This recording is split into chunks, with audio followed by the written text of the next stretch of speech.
Welcome to the From the 108 podcast, starring the drunk uncles of White Sox Twitter. He's a Twitter like whore, an Instagram thirst trap, and your grandma's guilty pleasure, Beef Loaf.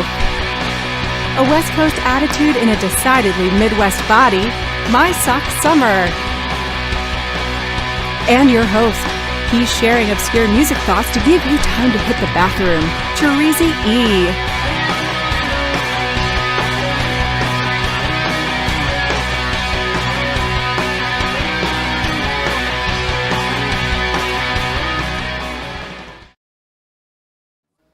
Thank you, Cornsey, and welcome to the From the 108 podcast. Get ready for some baseball, beer, and bullshit. Uh-oh. Be right.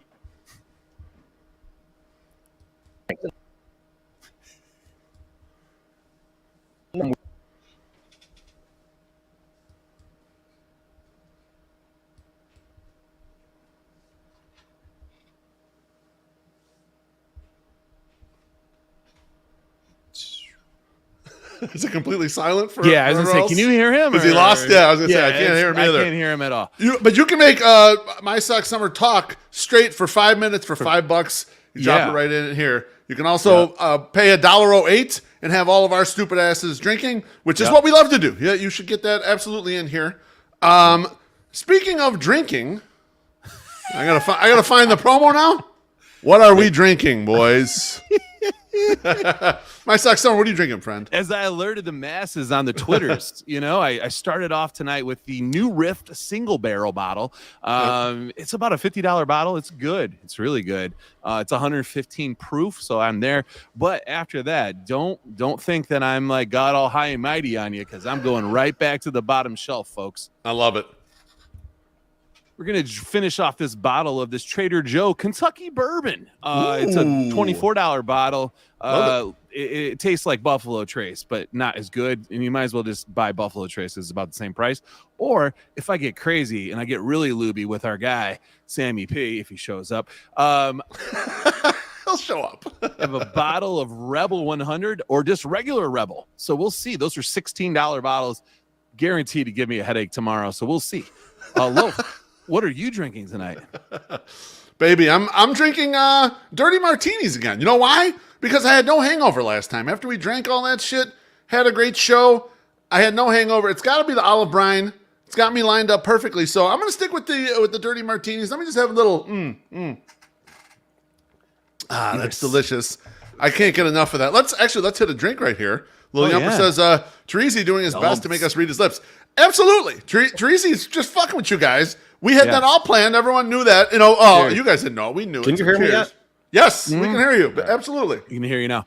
But hey, Teresa, before you tell us what you're drinking. Talk is cheap, motherfucker. All right. What are you drinking, buddy? I don't even know. I've got I've got some Infinity Heroes that I'm getting through. Nice. Today. So we all had that nice event last week. Am I gone again? Ooh, hello. You're on. You're still going. Okay. You can't just go silent on me. You got to react to me when I say something now. That's why I gave you the finger blasts, Yeah, we were at that event last week, and I brought a bunch of Rev to the event, which we drank. We did not leave one behind. No. Yes. And then Cornsey won some at the event. Did. So we went I forgot about that. I was like, well, I have to be a good husband and drink these. So it's my duty to the household. It's right appreciated. Yeah, exactly. Teresa, since we lost you there for a little bit, do we have any special drinking rules tonight for our guests? We do. We do have drinking rules, as What always. we got? So we've got, if Beeflo says allegedly, of course, you drink. Allegedly. If you wrote a blog about that, you drink. If My Sock Summer mentions his time on the West Coast, you drink. If he doesn't know a player or doesn't know how betting works, you drink. If Sammy P is mad about someone in his DMs, you drink. And if I swear, say, here's the thing, of course, you drink. And I hope I said that fast enough for all you people that put us at 1.5 times that you can't even understand what I'm saying right now. All right? Yes. I'm one of those people that does 1.5. Bless up. Bless up for that. I do that. And only it's for our $600 for 5 minutes of My Sock Summer by himself. 600. So Oh, wow. Yeah, Hello. big stakes for tonight. Beautiful. Just because I I need to buy a new microphone and a computer. So Absolutely. That'll get me about a third of the way there. That's some good shit. Beef, how you doing tonight, buddy? I'm pretty good. My wife and I, now that like some of these weekends are clearing up a little bit and work's slowing down just a little bit. It's popping back up just right now, but I've had a couple weekends free where I can watch some stuff. We've been getting into these Netflix true crime things. And this past weekend, we watched the one about the murders. Okay. Now, I did not know about this previously. Okay, you watched a lot about this. So, interesting story. If you haven't seen it, there's this family that lives in South Carolina in what they call Low Country, and they kind of run the town, basically. And the grandfather was some big shit, and there's generational money or whatever. And it's just the kids and then the grandkids fucking running wild and everything. The one kid, Paul, he gets away with drunk driving with a boat. A girl gets killed in there. They try to cover all this shit up. Their housekeeper mysteriously dies. That shit gets covered up. There's kind of no resolution to that. And then finally, the father, Alex, it's spelled Alex, but they call him Alec all throughout the thing, which kind of drove me nuts because I don't know if it's a dialect thing or what. Then he is alleged that he killed his wife and his son, that Paul guy, and Margaret, his wife. And so it's kind of like the end of the doc leaves you don't know the resolution. Now, snap to today, and I watched on Saturday. I did not know the trial was going on. It just Mrs. Beef is like the trial is going on. So the trial is like, and so we get to today, and they're in deliberation. All right, today was the end of the trial, and they went in deliberation. Beef, hold on one second. Let's get some drinks in. Since you were so shitty about me missing drinks before, like I don't watch it. Cheers. I'm going to interrupt you in the middle of your story. That's fine, Dougie. That's fine. It don't matter if it don't land. And then we got Cheers, one from Brian. I like this one from Brian. This is a Mike Trader still Joe's. isn't working treasy. Guys are just good at reading lips. Bless you, Brian. Oh, that's all right, not get as back good to as it, New Beef. Riff. Ugh. Beautiful. So you're kind of left hanging, but the trial's going on, and so today they're going to go to the deliberation, and they deliberate in 3 hours. A verdict snaps back, so it's like holy shit. Now I'm looking at Twitter, and like before they say that the verdict's in, like about a half hour before, I find this tweet from O.J. Simpson. OJ is opining on this. He said, a lot of you have been asking me about it. Not that I'm an expert or anything. And he gives 2 minutes on the whole thing. And like, he thinks the guy will probably get off because, he was trying to show them that, he's just trying to show one person the jury. I don't know, but he does 2 minutes on this, right? The verdict comes in like shortly afterwards. It's about 6:10 and Twitter goes wild that the verdict's in. So I start scrolling. I find the live feed. By the magic of Twitter and the internet, I can watch the fucking verdict live. They nail this motherfucker for both the murders and all the illegal weapons and all this shit. This guy is like absolutely done. The verdict came in 3 hours. And people on Twitter are like, 3 hours? He's guilty. Like there was no argument. Yeah. Everyone, and they went back through and re-polled the jurors. The defense went and re-polled and they were all like, yes, this is my verdict. Yes, this is my verdict. Holy shit. Like, and then the judge was like, we're late in the day, so as far as like sentencing, I want to ask you guys how long you think it'll take. The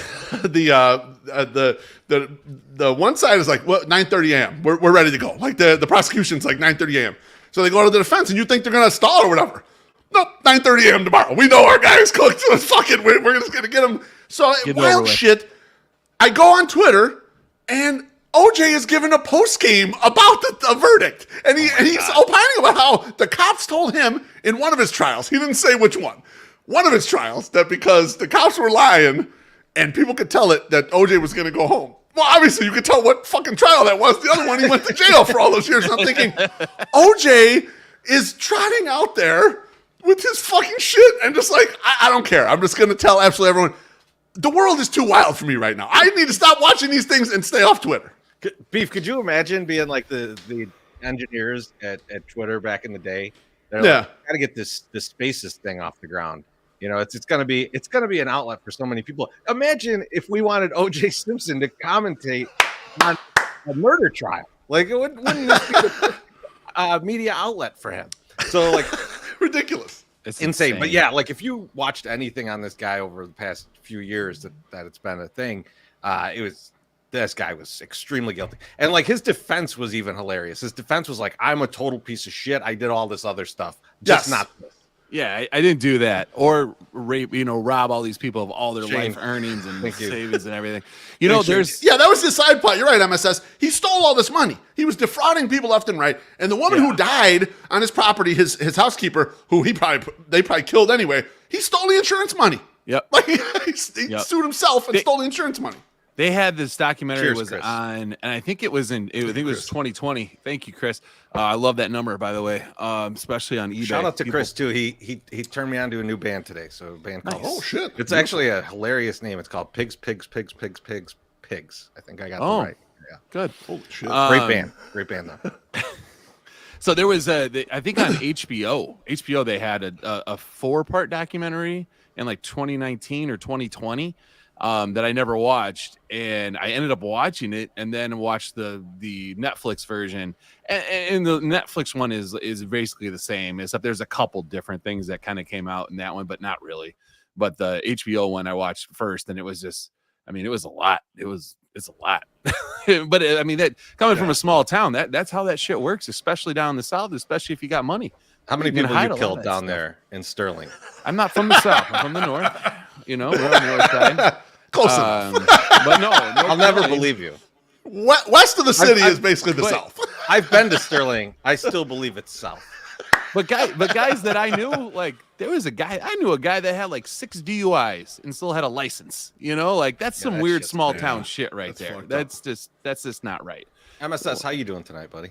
I'm doing good. And I'm watching the Illini in Michigan this went into overtime, and that's kind of sad, but whatever. Go Illini. Let's see if they can get a win. So Chris Teresi this week. Our guy. It's fine. At least you can hear starting me. Off great. Starting off great. Our guy Loaf has got his little thing going on Monday. It's called the Ajou. I don't know. It's Mondays at 6 p.m. Central. And he had Tom Fornelli on this most recent episode. Great episode. If you haven't seen it, you need to tune in and watch it on YouTube. And now, listen, we have a once a year meeting for the 108 where we sit around and get hammered and talk about shit. This is what birthed the tournament. This is what birthed other ideas that were good or bad that we tried. Ones, there's like tons of bad shit, right? Well, this last time I got pretty intoxicated and I fell asleep at the table while we're doing. Yes, sir. So I don't know exactly what happened. So I was going to ask you some questions, Teresi. When I heard about the new Ajou, it was just called a show at that point. It wasn't called the Ajou yet. It was not. Loaf was like, hey, we're going to do some like in-depth baseball conversations and depth baseball talk with, guests, right? That is correct. That's right. So that's what I was going in. So I tuned in to Tom Fornelli and I was expecting because Tom, he's a big time guy, right? I'm like, oh, they're going to get real in-depth on shit. He didn't get on depth on nothing. Like I could have participated in that goddamn conversation like anything. And my eyes, like they start to open. Okay. They start to open. I'm like, what's going on here? It's just the reboot of 3 things without me and you, Teresi. It's literally 3 things without 2 things, you and me. That's all it is. And there's no question limit. So because he can ask as many questions as he wants. Then he can do what he wants to do, which we all know what he wants to be, direct all the spotlight back on himself so he can bask in the glory and say, look at how good I am. This is my genius idea again. So 2 quick things on that. Yeah. 2 quick things on that. Yeah, so if it is the reboot of 3 things, I'm fine with that. That's a day off for me. I'll take that any day of the week. 2, you would have got smoked in that conversation. Nah. Yeah, cooked. Basically every one of these so far. I thought MSS, what are your thoughts on the college football playoff expanding? Or how about the current baseball playoffs? How would you structure that? I could have said the same thing. You know what? I thought like there was some good insight. There's definitely good insight. It was like, hey, it's not as hard to make it.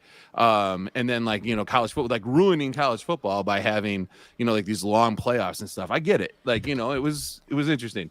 But I listen, sometimes I feel like a fish out of water when I get in conversations sometimes in these walls, right?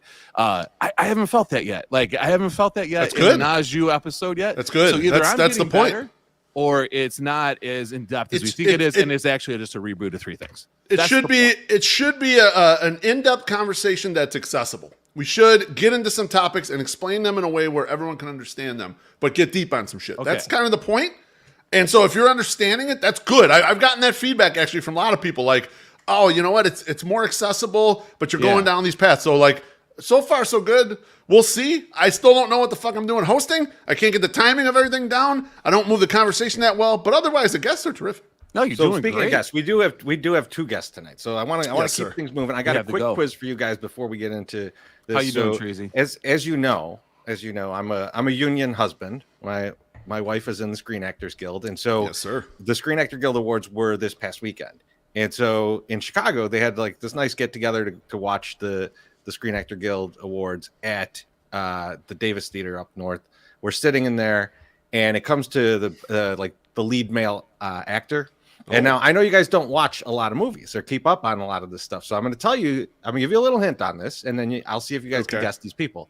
So two of the actors that were up for the male lead award were in the Lone Rangers in Airheads. And one of them won. So I want you guys to guess what two actors those were and which one won. I know one of them is Brendan Fraser. That is correct. Yeah. Chester. Chaz, but he's really Chester? Yeah. Chaz, yeah.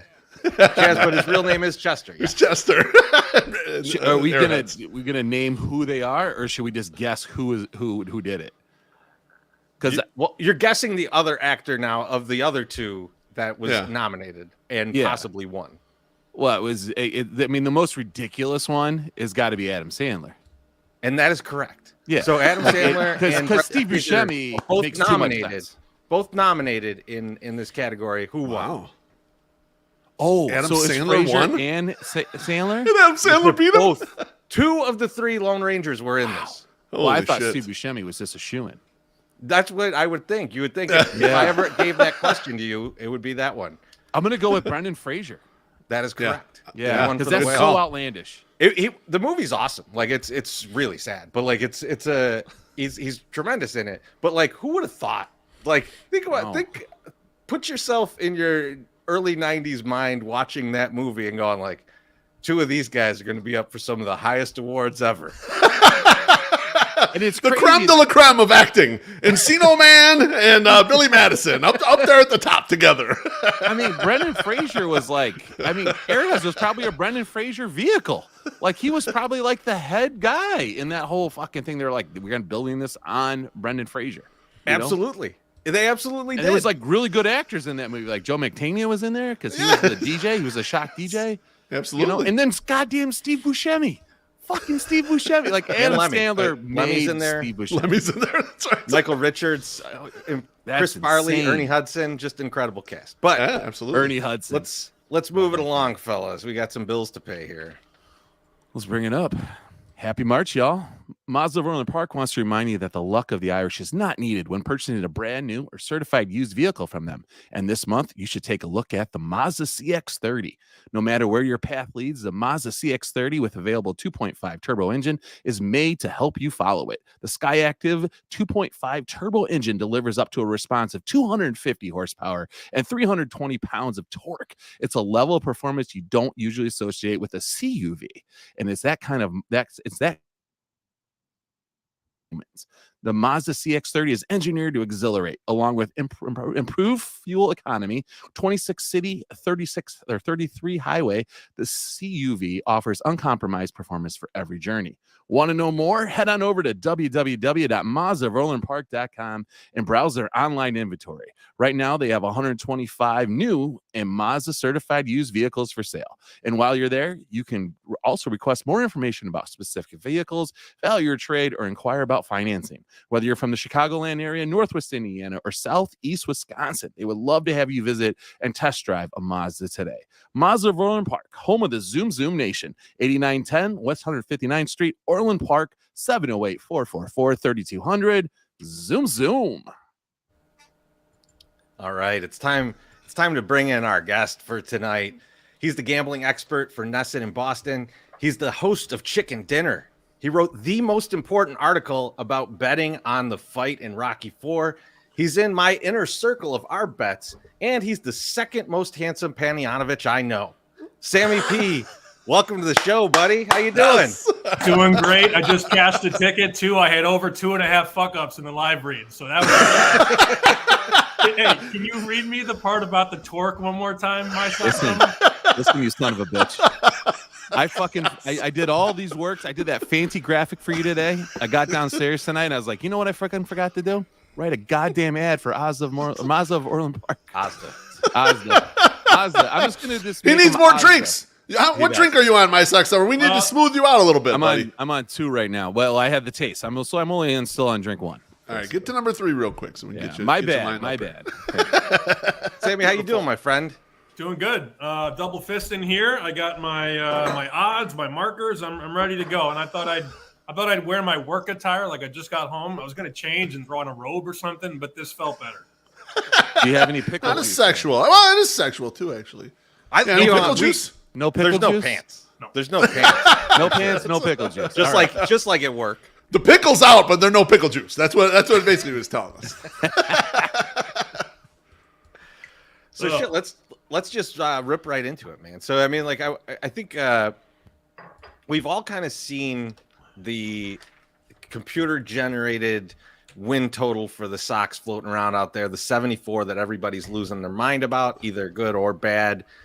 But that's not where the betting markets are, Sam. They're far from a 74 number. I think if we look at the regular season win total at is this PointsBet? This is PointsBet. Yeah, that's correct. 83.5. What are you seeing around for that win total right now? We're seeing good two-way action. I think the respected play so far has been on the over. A couple books in Vegas opened 81.5, 82.5, and that's been bet up. But every conversation with this team for the last 4 years has been predicated around one thing: potential. And really, it's been unmaterialized potential with a lot of these players, right? I mean, Eloy Jimenez, is he going to break his fucking leg trying to catch a foul ball? Like, maybe. Right.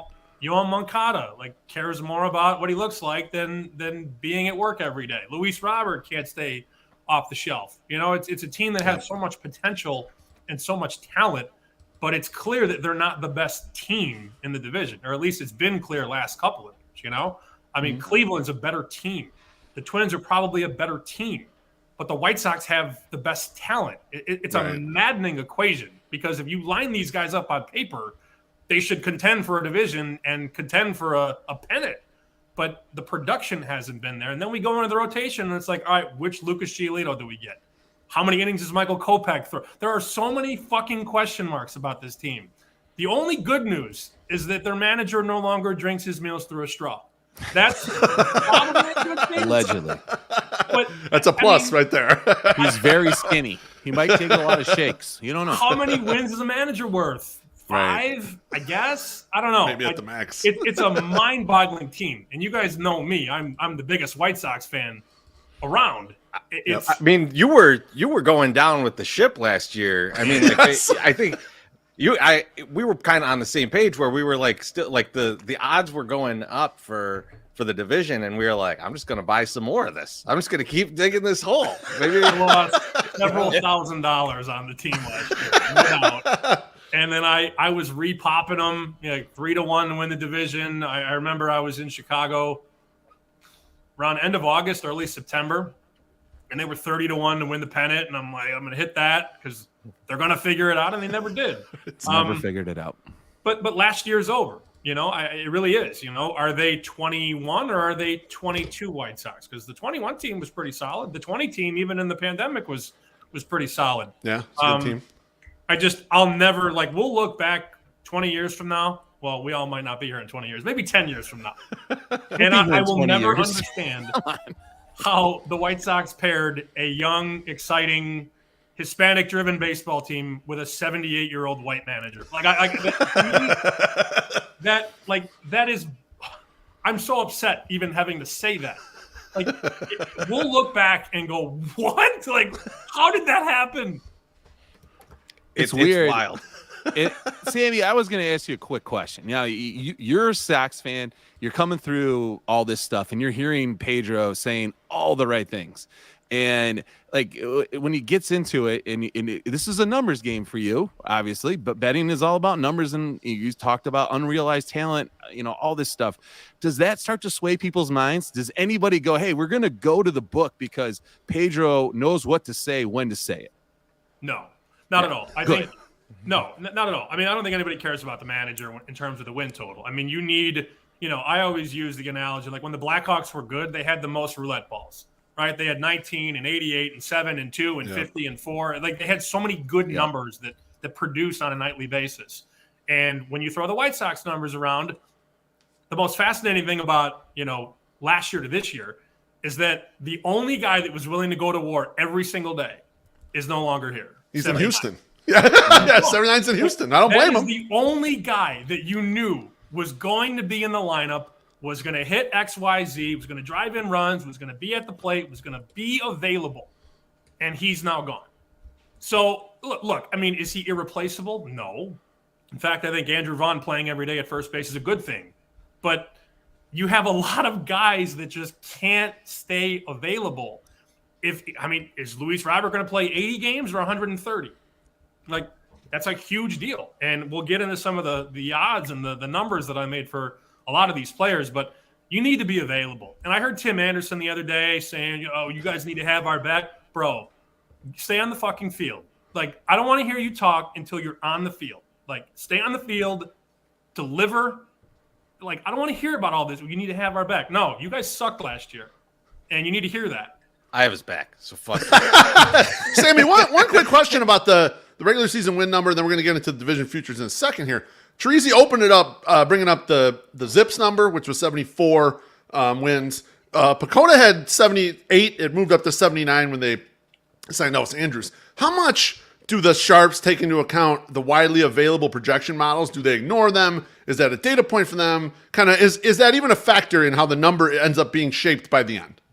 It's really not that big of a deal for the bookmakers. I mean, they look at it, they're aware of it, but clearly, when you bring up some of the numbers like 74, well, Vegas is almost 10 wins higher. So It's more of a financially driven conversation. If you would have opened 74 in Vegas, or 74 and a half for that matter, you would have written nothing but over money, right? Yes. You make the number 94, you're going to write nothing but under money. So you have to get to a number that makes the average person, and again, not 108 Twitter, because we're all going to think about, the optimism.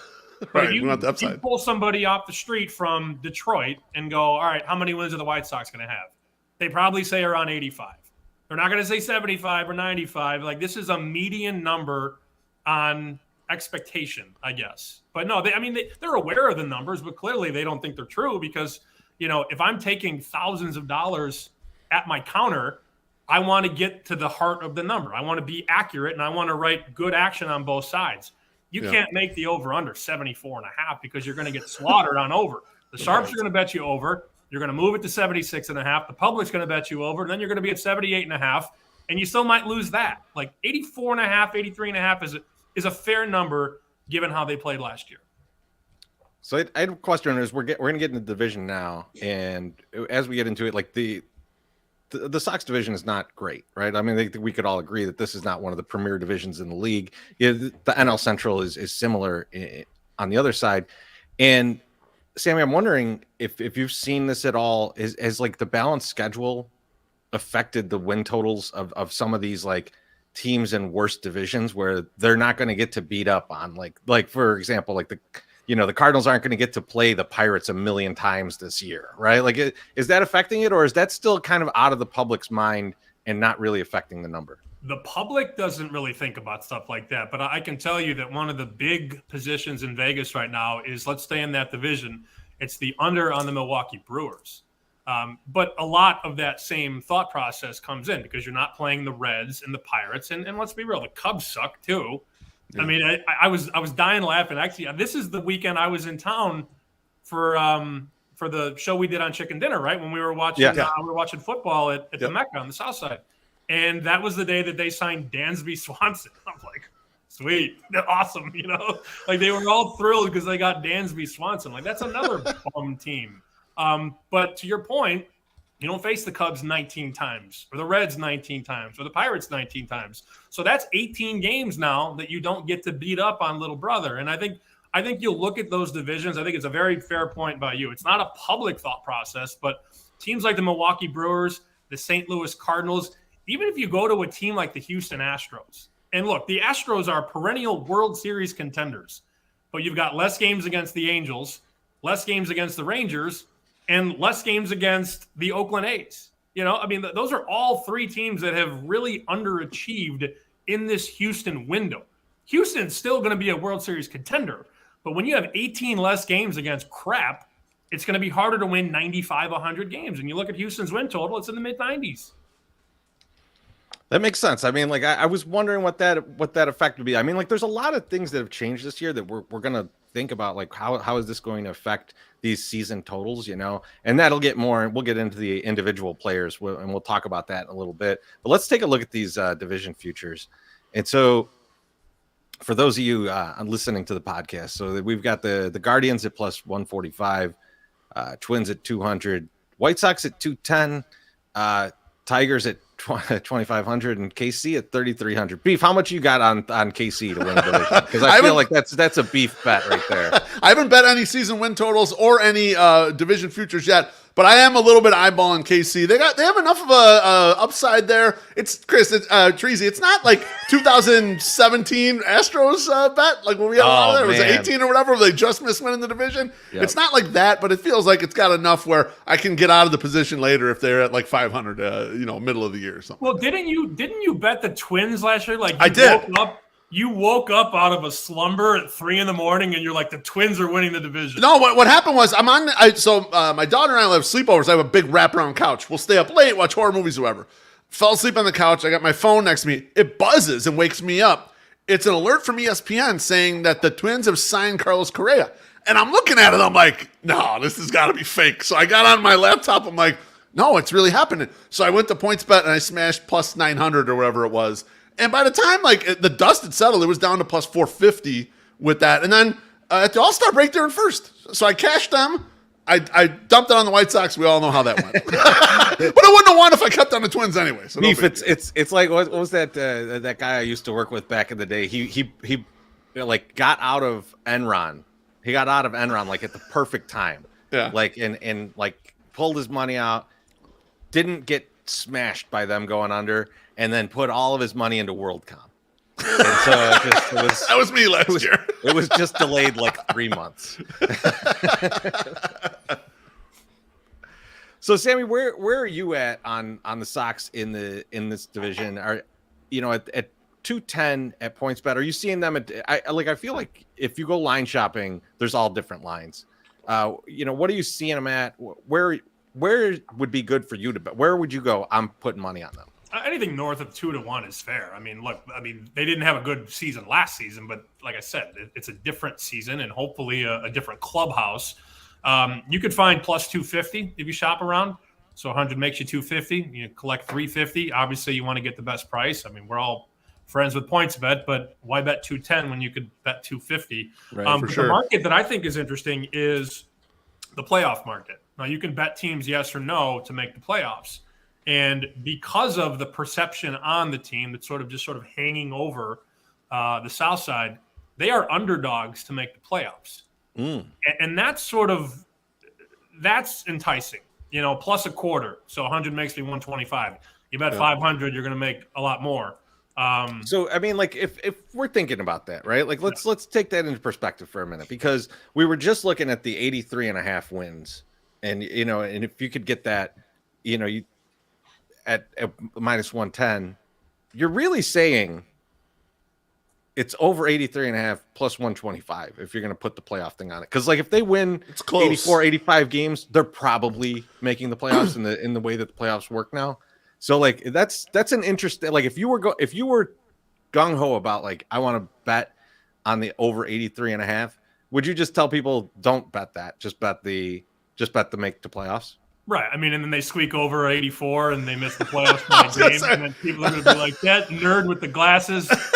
That's what I'm trying to set up here. I was going to say it's not perfect because I ran the data back, Treasy, when they first added the extra wildcard team. And the median for the AL was like 85 wins. Last year, Seattle was the last team in, I think, or maybe it was Tampa with 86 wins. So you're right there. You're kind of right at the cusp with those two numbers, right? The over and the under there. You could reverse mill yourself. Let's play this forward here. Is there a possibility that Dylan Cease is the Cy Young, that Michael Kopech throws 170 innings, that Eloy hits 40 homers, Anderson hits 300? I mean, if everything goes right, this is a 95-win team or higher. Yeah. Now, not everything is going to go right. I don't very right. But, hey, when the White Sox won the World Series in 2005, they were 55-1 to win the World Series. Yeah. And the big offseason acquisition was a guy who stole bases. Like it wasn't this big splash. They trade for Scotty Potts, who changed everything at the top of that lineup. I'm just saying, like, that team won, 99 games, I think? I think they were 99-63. Yep. Everything went right. If everything goes right for this team, they win 95+ easily.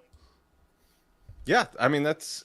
Plus, they had 4 real starting pitchers, which is just amazing. Well, I mean, and like a luxury that we don't necessarily have. This team does too. That's true. Well, we just not sure how they're going to play. Like that's like everybody on that team also had down years and things like that. So it's not like it was like this perfect staff going into the season. But they all had career years too. Like, I mean, it was like insanity. And then I think that's the answer. I think we need to call Kenny Williams and say, you know what this team needs? Carl Everett. Let's trade for Carl Everett again. Maybe we could bring in Robbie Alomar to solidify second base. Like that. I miss wheeling and dealing Kenny. You know what we need? This team needs fucking Manny. Let's bring Manny in. You remember those John Wayne years in the early 2000s? And yes, after they of course. Won the World Series, Ken Griffey. Ken Griffey Jr. Yeah. Ken Griffey Jr. Yeah. I miss it, but I don't. Absolutely. You prefer the Jake Diekman deadline deal? Yeah. Great Your trade. favorite. So, Beef, you want to get into some more individual player stuff? I did real quick. So, Sammy, I was wondering, like, I was looking around, and I've actually already bet a couple. One of them I really love. I bet Oscar Colas plus 2,500 to win the Rookie of the Year. Another bet I love less, I bet it almost more for content, was Eloy Jimenez plus 3,300 to lead the league in home runs. I already saw someone had a better price than me, so I felt like shit by noting that. But Beef, I'm the guy who's always saying Eloy 74 home runs. Right? Yeah. I looked at that bet. I looked at that bet and I thought that's a terrible bet. And it's not. It's not because of the price necessarily. It's because if he leads the league in home runs, MVP. I would rather throw the 50-1 at him being an MVP than the 33-1 that he hits 60 homers or whatever you're banking on him to hit.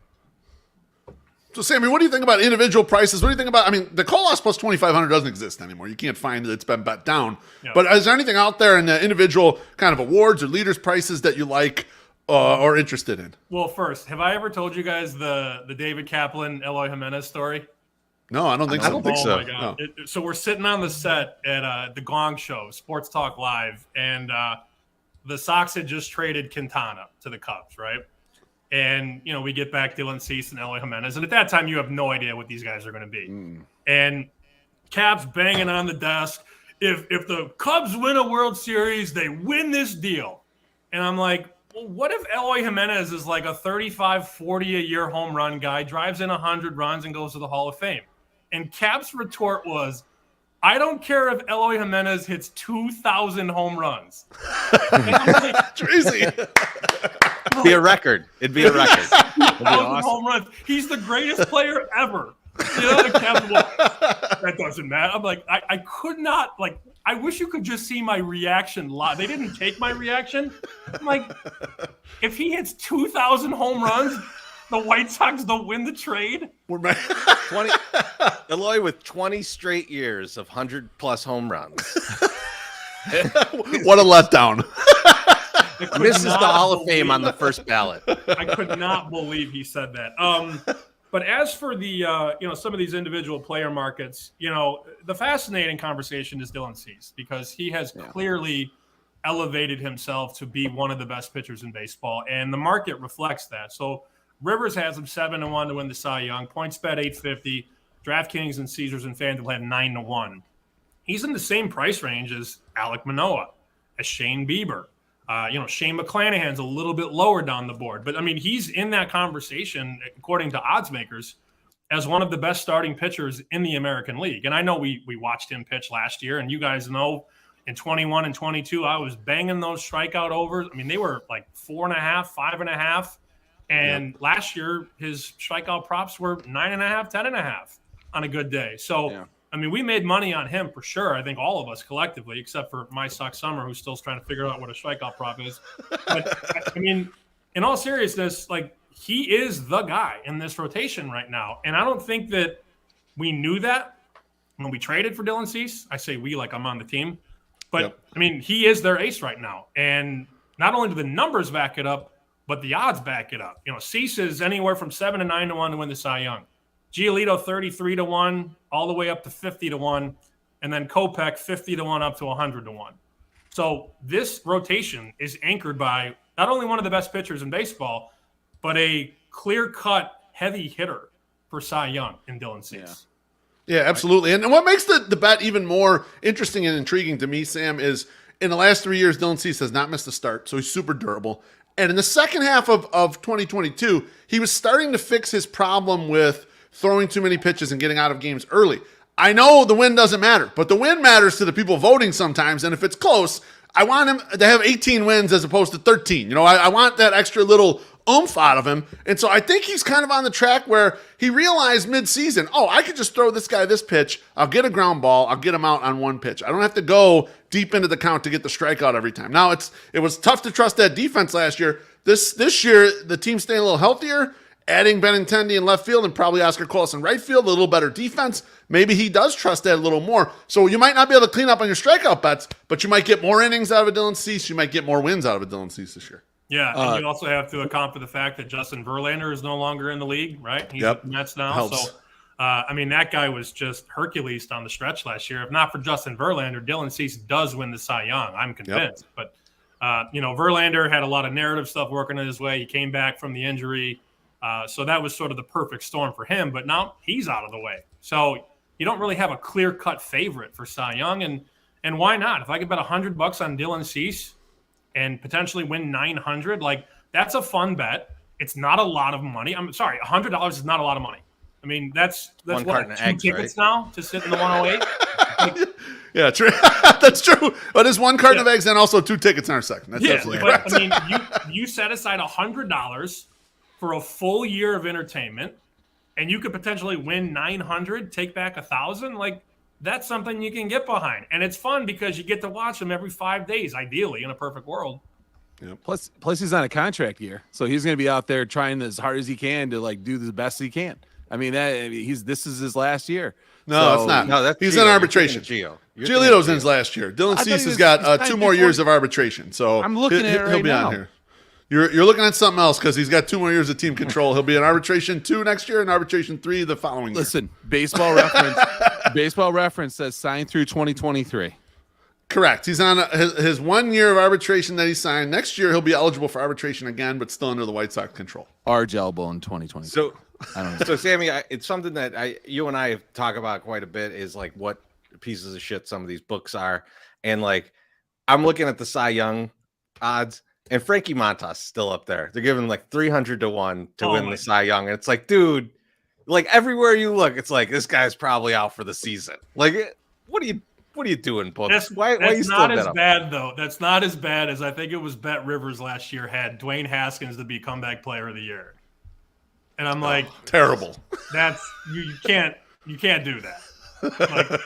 Because he's not coming back. Yeah. They'll take it. Awful. I mean, like that's you see it every year. You like every time you look at the bottom of the list. I mean, like even like something like Bryce Harper being at 40 to 1 is ridiculous when they're saying like, hey, he's coming back at the All-Star break to DH. Like that's their guess right now. Like you're putting him up at 40 to 1 just to try and get some people. You're basically trying to just grab some money from people that are just like like, oh, I like Bryce Harper. Why wouldn't I bet 40 to 1 on this guy to win the MVP? Well, he's not going to play. So yeah, he's not playing till July. It's a problem. So So, Beef, were there any other kind of player futures that you're looking at? Well, I guess we didn't really talk about the Colas one too much, did we? No, we didn't. I mean, that AL conversation starts and begins with Gunnar Henderson, though, for Baltimore. But I don't think he's going to be a guy that's going to hit like 20, 25 home runs. And I think you look at a couple guys. There's a kid in Texas that I've been raving about on our shows out here at Nessa. His name is Josh Young.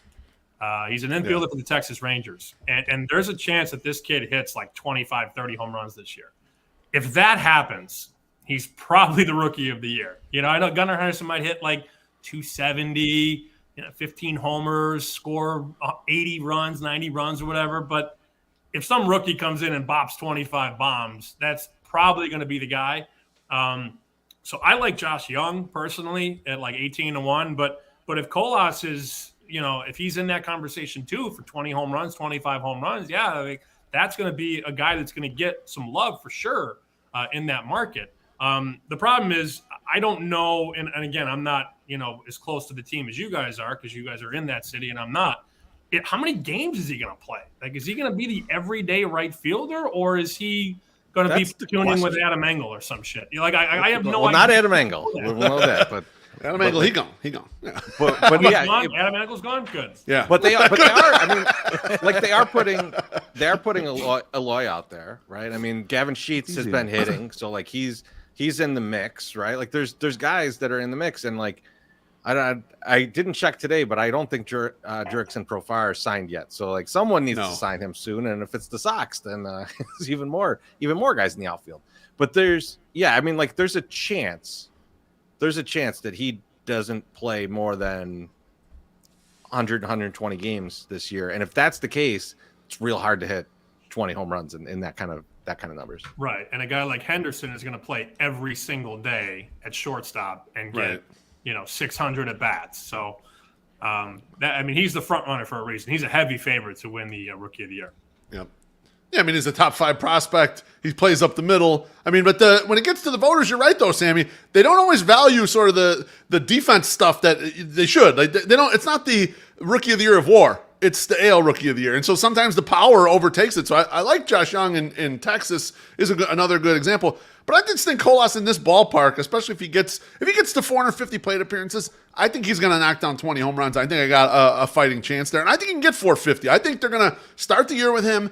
They may sit him against tough lefties occasionally, but in AAA last year, actually in the minors across 3 levels last year, he showed the ability to hit left-handed pitching. So it wouldn't surprise me if they did play him somewhat against lefties, and he ends up, if he hits at all, just basically a regular everyday right fielder because there's no one to really take it from him. It's more, if you're not good, someone will play here. But if you're good, you're playing here. So I think he's got – I love my bet at plus 2,500. It doesn't exist anymore. You can't find it. All of you listening to this, you're probably going to get like 1,400. I'm sorry. I apologize. My fault. I put the money out into the world, spoke it into existence, and now it's not there. 18-1 at FanDuel. There you go. Okay, so go get that at FanDuel. 18-1. Colas. So, Sammy, I'm looking for some fuck these guys. I just want some straight advice right now for the National League Rookie of the Year. Am I nuts if I put money on Brett Beatty right now? Like he's having a spring that Correa not going there. I feel like he could come out of spring with a position. Am I insane going after that bet? Well, you're insane, but not for making that bet. You're insane for other reasons. Let me pull the market up right now because believe it or not, I haven't memorized the NL Rookie of the Year market. But let me take that's shocking.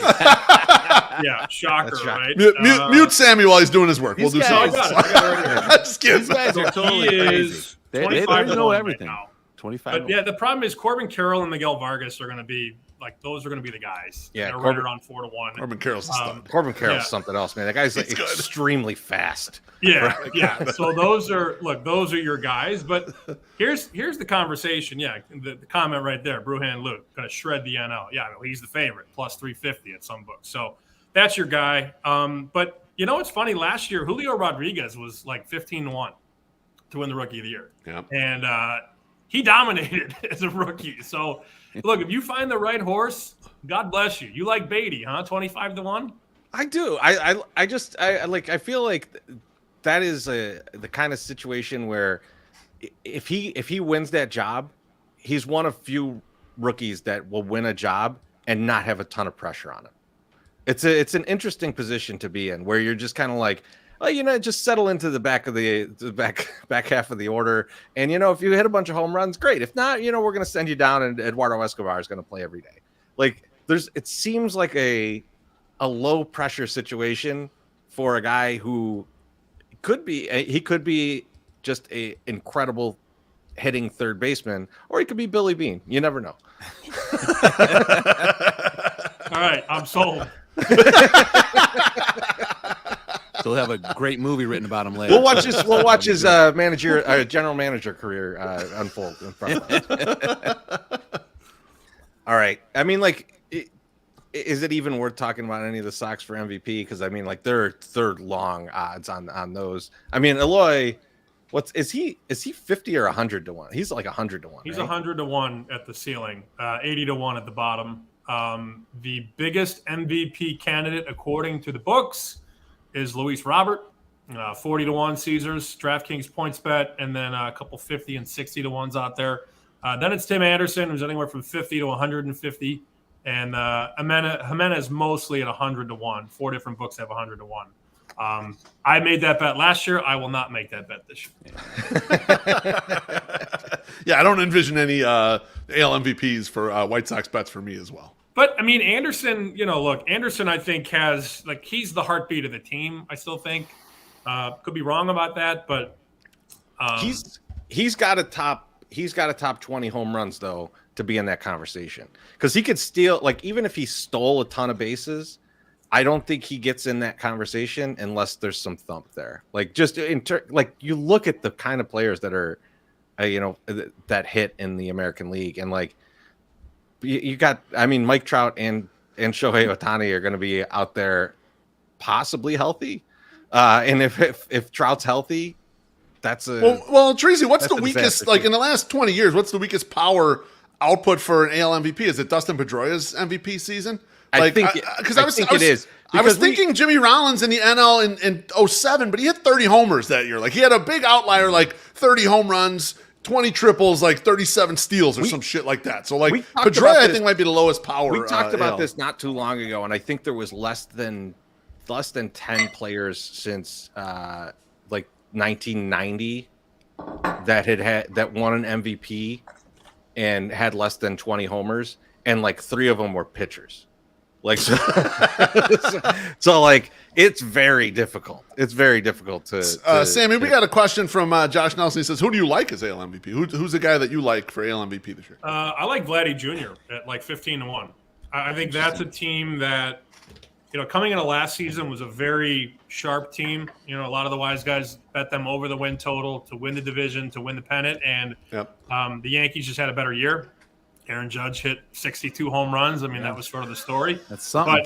But you can now buy high, or buy low rather, on Vladdy Jr. at 15 to 1. The conversation starts with Ohtani, and then Trout's there, and Judge, and then Julio Rodriguez is actually the fourth guy. 7 to 1, right? 8 to 1. Yeah. Wow. Then Alvarez, then Vladdy. But I go back to the year that Vladdy had in 21. He almost hit 50 home runs that year, and last year the power was. It was down sort of surprisingly, because he was still driving the ball well. He just wasn't clearing the wall. He hit so many balls at the warning track that I thought were gone that weren't. I think he's due for a regression the right way. So given the price, I like Guerrero for sure. But it's hard because you have the Babe Ruth of the generation who's going to get all these votes because I've talked to several writers who were like, I don't care, he's the most valuable player. And I'm like, well, all right, I guess, but he wasn't last year, I've had voters that I'm going to vote for him no matter what, because what he does is incredible. So that's the problem. You are sort of this is not it's not subjective, Right. You're talking about guys that have votes. It's not like going over a win total or guys that hit a certain amount of home runs. You have to deal with voter error. And I think this Ohtani thing is just, Ohtani, and it's awesome, but is he the most valuable player because he pitches and hits? I don't know. It's a weird conversation to have. Yeah, I still like that. Beef, when we were doing an Angels game on playback with the guys from Sox Machine, and Jim brought up this tweet that this guy had put out, and it was like Shohei Ohtani breaks 7 records with his hits, and then 4 records with his pitching tonight, and the Angels lose 9-4. Yeah, exactly. Yeah, it's like the A-Rod year in Texas, right? I mean, he Yeah. It's he was 59 on the homers. worst team in the division, and he won the MVP. Now, he was great, but I don't know. It's hard for me to vote MVP on a guy on a last-place team. And the Angels haven't been in last because they have the Las Vegas Athletics, right? Yes. Yeah. Which is a different story for a different day. But I like Vladdy, to answer the question, long story short. Nice. So we want to get into some over-unders with you that I think you have prepared for us. But before we do, I just got a question for you. This is a personal question, Sammy. This is between me and you. No one else listen. Okay. Are we in on Devers again for the over on the home runs? Yes. I didn't get there, but I think we should be in on this again. Are we in? Didn't he have 25 at the break? He had like, we were texting back and forth like, this is the easiest money ever made, and then we did not make that money. He made a lot of money this offseason. You guys celebrated a lawful lot in the first half, and the text chain got really quiet in the second half. That's all I'm going to say. He started like just not hitting the ball in the middle of August. And I want to say from the middle of August to the end of September, he hit 3 home runs.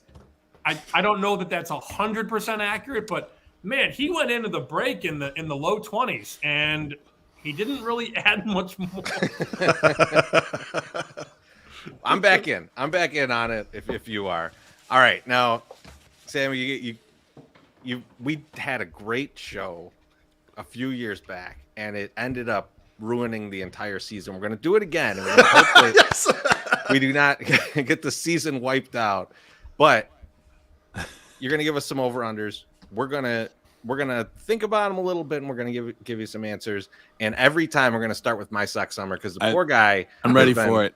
Shut down most of this episode, and we can't have that. We need. Everyone thinks that I'm muted. I'm not muted. You're not muted. No, you're just absorbing listening. Now, Treasy, before we start, you want to do a side bet on our against each other? How we doing this bet? Yeah, dinner. Let's do it. Dinner. Let's do with it, baby. The wives. Chicago but cut. You know what's funny? You Chicago just said cut you're, as well. You're leaving My Sock Summer out, and then you guys made a side bet without him. Like he don't want to bet these stakes. He ain't betting these stakes. I don't want the stick bet. You don't want the stick bet. What? Now I'm like, man, don't be funny. Think about this. Get it right. It's time, boys. Are Let's you go. ready? Let's do it.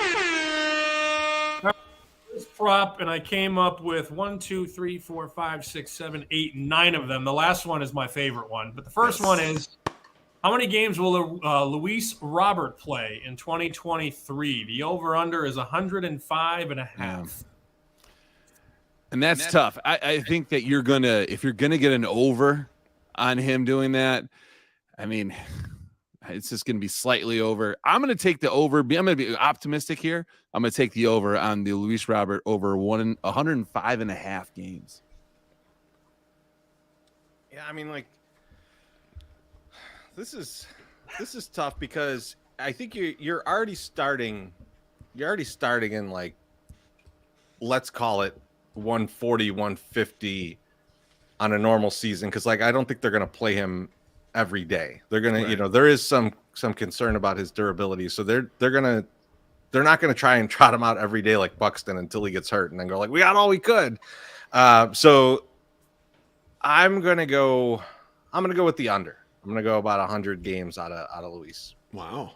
God, Man, going you know what? against I think that Luis Robert getting a little thicker in the middle is going to lead to him being more durable. I think he's going to think of himself as less of a speedster and more of just an outfielder, more of a power hitter. And I think he's going to lay back in the cut a little more. So I'm going to go with the over. I like that over 105.5. What do you think it's going to be? How about home runs for Eloy Jimenez? Now, DraftKings is dealing 27.5, but I know this show, so I made the number 30.5. So he needs 31 to go over. MSS, where you at? I'm going to take the under on that one because I just don't see. I want him to be healthy. I want him to be out there, but it's really hard for me to say that he's going to go out and because I think that would match his most like total like home runs ever for the year, which I think is 30. So I think I'm going to 31. So I'm thinking 28. So I'm going to take the under. Beef, I'll let you hedge your bet first.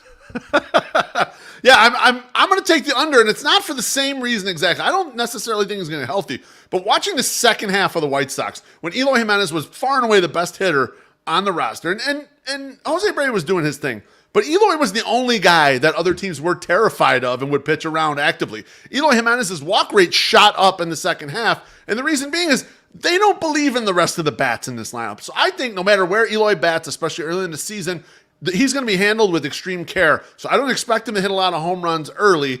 I could see him playing a full slate, having some eye-popping slash line numbers, but not hitting the home run numbers because the walks will be really high. So I'm going to go under. All right. Beef, I mean, you're probably the best math guy here. So I'm going to ask you a question, and you can help me figure this out.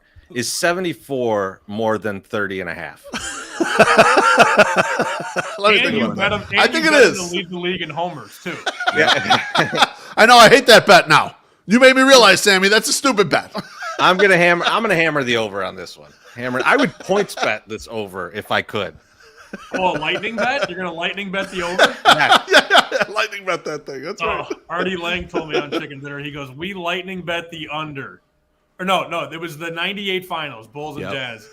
Him and Norm McDonald were lightning betting the over in the finals, and he's like, "It was the lowest scoring finals of all time." Yes. Like, the final scores were like 86 to 83. He goes, "Yeah, we broke even on the tour." All right, up next. Hey, Sammy, you know why I love Artie Lang? Because he's like watching the reruns of your favorite show. Because you hear the same stories like every so often from him.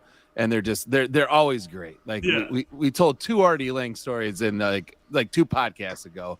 And it was actually last week because it was the Ash Wednesday one where he was talking about his bookie was going to kill him because they were betting hockey games that had already finished in Canada, and like they were like winning all this money, and the bookie finally caught on and met him at McDonald's. And had the ashes smeared on his forehead and was telling me he was going to fucking kill him and his buddy and throw him into the river. So it was just the greatest. He's just like, I don't know. I mean, he's like, Artie Lang is comfort food to me. Like his irrationality, him yelling about things. Plus, he was really high on the White Sox in 2005. So it all goes together. I just love that guy.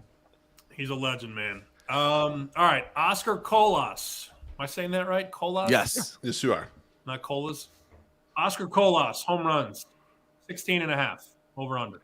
Hammering the over because I want to be positive, and if we're going to like doubt that Eloy is going to be healthy, or if I'm going to do it, the guy that's going to replace him is Oscar Colas. So we're putting a lot of eggs in this basket, and they're expensive. But you know what? Fuck it. Let's throw it right at him. I'm handing that over. I'm gonna go with the under on this. I think he's gonna have a good year.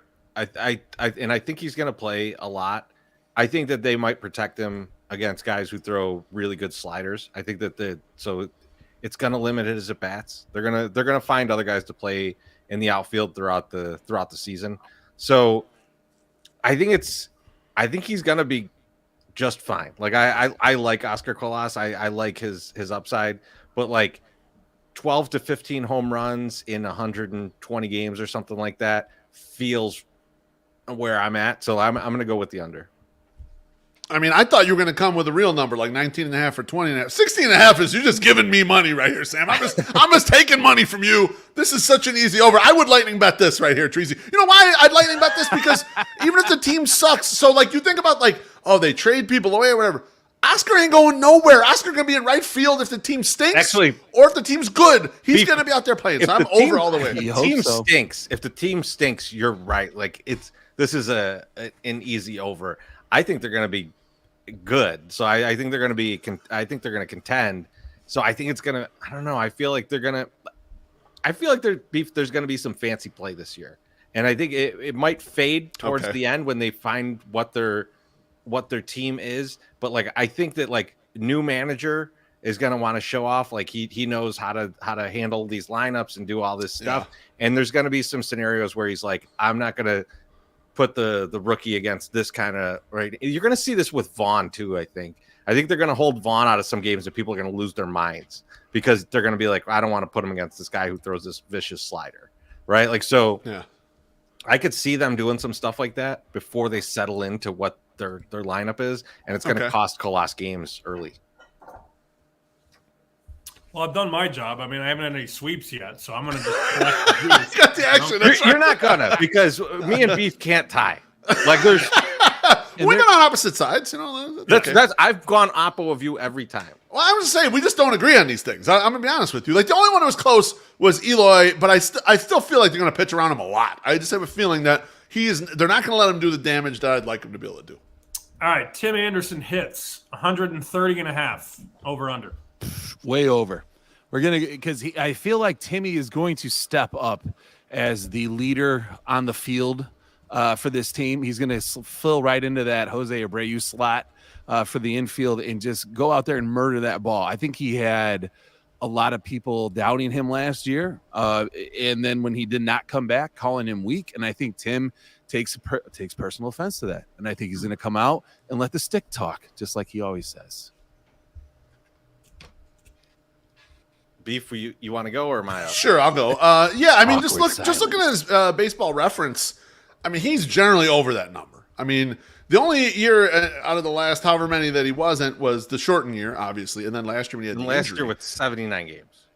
Yeah, exactly. So he had an injury-prone season. The other years, even when he lost time, he was still over 100. Would you say the number was 130, Sammy? Yep. 130 and a half. Yeah, I'm smashing over. I think Tim Anderson. I think he might add some power, and maybe he won't be a 330 hitter again. But I think he's over that number for sure. He plays 100 games. He gets 130 hits. Like so. Like I gotta go. Oh, bad line. Clean sweep there. Bad line. What if he shows up like Willie Mays Hayes and just keeps flying out to the 1 inch? Well, that is what I'm worried about actually, because he went to drive line, and so. I don't know exactly what he worked on there, but I don't know if he's trying to add more power to his game, which might be because he's seeing these shortstops, the paydays they're getting, right? And so, like, if he gets himself to 25 home runs, he's going to get one of them big paydays like that. So I don't know if that's his thinking. If he does, he's going to sacrifice some hits. He's going to sacrifice some average. So we'll see. Might not be you here, might though. run like Mays, but you hit like shit. As long as he doesn't pop it straight in the air, I'm fine. I have the potential to clean up on that one if he gets 125 hits. Dylan Yes, you do. wins. Dylan Cease wins. 13.5. Again, Sammy, I just feel like this is way too low. I got to hit the over. I feel like we're looking at an 18 to 20 win season from Dylan Cease this year. I just feel it. I can feel it in my plums. Yeah, it's on me. I'm going to go over because I'm going to make this is a bold assumption based on his track record, is that he's going to be very healthy. Like he's always been very healthy, and he's pitched a lot of games, and like it just feels like 15 wins is easily within his reach if the team's decent. And so with the amount of game he's going to pitch. So I'm going to go over. Man, I'm so concerned because he had the best season possible last year, and he had 14 fucking wins. I'm actually going to go under. I think he had a better season than last year. I think he had a better season than last year, and not get to above 13 wins. I can totally see it. Are I you totally see a King Fernandezing him? I can see a King Felix split here. him? Yes, I could totally see that. Right, because the run environment's down, so the volatility on wins is wild at this point. Like, who knows if he gets the run support or not? And like last year was a ridiculous year for him, Treasy. You would not disagree? 14 wins. No, okay, I mean, like it's tough. I'm going under.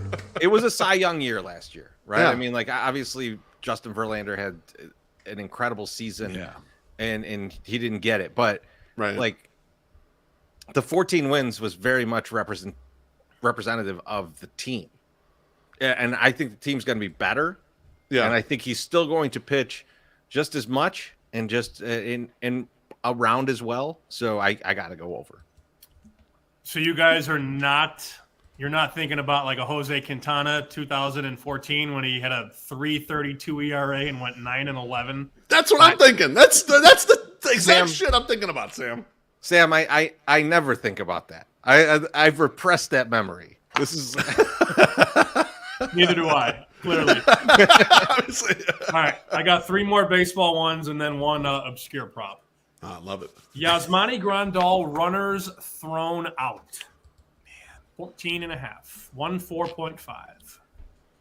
I was looking for like the stat on this, and I couldn't even find the stat. Couldn't find it? I couldn't find it because I'm not well seasoned, Sam, as you know. Just not a numbers guy.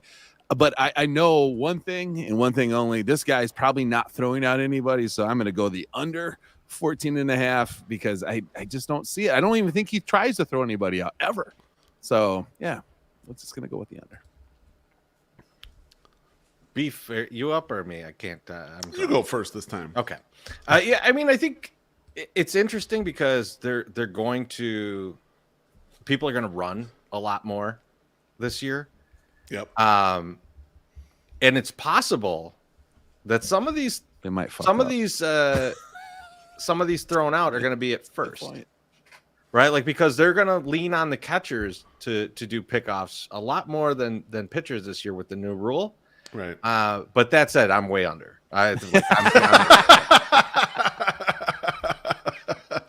Yeah, I mean, the tough part is he's got to play enough games here, right? I mean, like that's kind of the problem. Like in 2021, he's got 12 caught stealings. Okay, so that's still under that. He had a great year, but he didn't play a lot of games behind the plate. Now I agree with you, Treasy. The volume of stealing bases is going to go up tremendously. Oh, wait. And I don't know if the percentage is actually going to go up a lot if the volume goes up a lot. Like I know they're going to try more because the bases are shorter. I think I want to go over on this. I think I'm going to go over. I think Grandal's coming in better shape. I think he's going to get more opportunities to throw. He's still not going to be a great thrower, but he'll be good enough to get over this number. He had a stretch in Los Angeles and then the last year in Milwaukee where he threw out 23, 24, 21, 20, and 27. With the White Sox, 6, 12, and 8. Yeah.